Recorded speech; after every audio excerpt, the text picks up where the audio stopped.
Bonjour à tous, bonjour à toutes. Bonjour, nous sommes heureux de vous retrouver pour notre news sociale concernant la prime exceptionnelle de pouvoir d'achat. Vous la connaissez, en 2019, elle s'appelait prime Macron. Voici donc les nouveautés pour l'année 2020.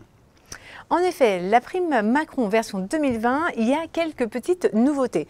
Trois principales. La première, c'est d'avoir un accord d'intéressement qui est obligatoire. On ne peut pas y couper.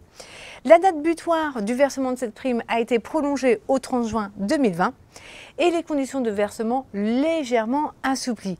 Désormais, il convient simplement que les salariés soient présents au moment du versement de cette prime. Très bien. Concernant les conditions d'exonération, donc il faut qu'elles soient versées avant le 30 juin, on l'a dit, mais il y en a évidemment d'autres. Le montant maximum, par exemple. Oui, en effet, il y a un montant maxi qui a été cette année de 1 000 € par salarié. D'accord. Et est-ce que je peux la verser à tous les salariés de l'entreprise? Alors, il y a des conditions. Deux conditions principales, c'est que le salarié, déjà, doit avoir un contrat de travail. Un mandataire social, président par exemple, n'a pas de contrat de travail. Donc lui ne pourra pas bénéficier de la prime Macron, mais les CDI, les CDD, les contrats d'apprentissage pourront bénéficier de cette prime Macron. Et la deuxième condition, qui est une condition de ressources, c'est que les salariés doivent percevoir une rémunération qui est inférieure à 3 fois le SMIC les 12 derniers mois précédant le versement de cette prime. D'accord. Alors si dans mon entreprise j'ai l'habitude de verser une prime, est-ce que ça peut la remplacer? Non, il n'y a pas de substitution possible. On ne doit pas remplacer la prime Macron par une prime conventionnelle, en aucun cas. D'accord. Donc le montant de 1 000 € peut-il être différent d'un salarié à l'autre? Oui, il est possible de moduler cette prime. Il y a des critères. Il faut définir ces critères avant justement le versement sur le bulletin de salaire. Il y a des critères tels que la rémunération, le niveau de classification, la date d'entrée, la durée du temps de travail. D'accord. Alors si je veux mettre en place cette prime dans mon entreprise, comment faire?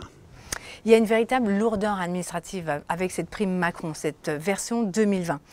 On a connu l'obligation de mettre en place soit une décision unilatérale de l'employeur, soit un accord d'entreprise. C'était obligatoire, ça l'est toujours en 2020. Et en plus de cette démarche administrative, il faut mettre un accord d'intéressement. Un accord d'intéressement, ce n'est pas simple. Il y a de la rédaction administrative, il y a du travail, notamment pour les chefs d'entreprise. C'est une véritable lourdeur sur notamment les PME. D'accord, donc si c'est une bonne idée, finalement, la mise en place fait que ça devient compliqué. Oui, parce qu'il ne faut absolument pas se louper. Il faut soit faire un accord d'entreprise ou une décision unilatérale et un accord d'intéressement. Si vous ne rédigez pas votre accord d'intéressement et que vous versez par exemple la prime dite Macron, elle sera soumise à cotisation et fera l'objet du redressement. Donc attention, attention à tout ce formalisme nécessaire pour pouvoir la mettre en place sur vos bulletins de salaire. Très bien, merci Carole pour tous ces éclaircissements. J'espère que c'est clair également pour vous. À bientôt. Merci, à très bientôt. Au revoir. Au revoir.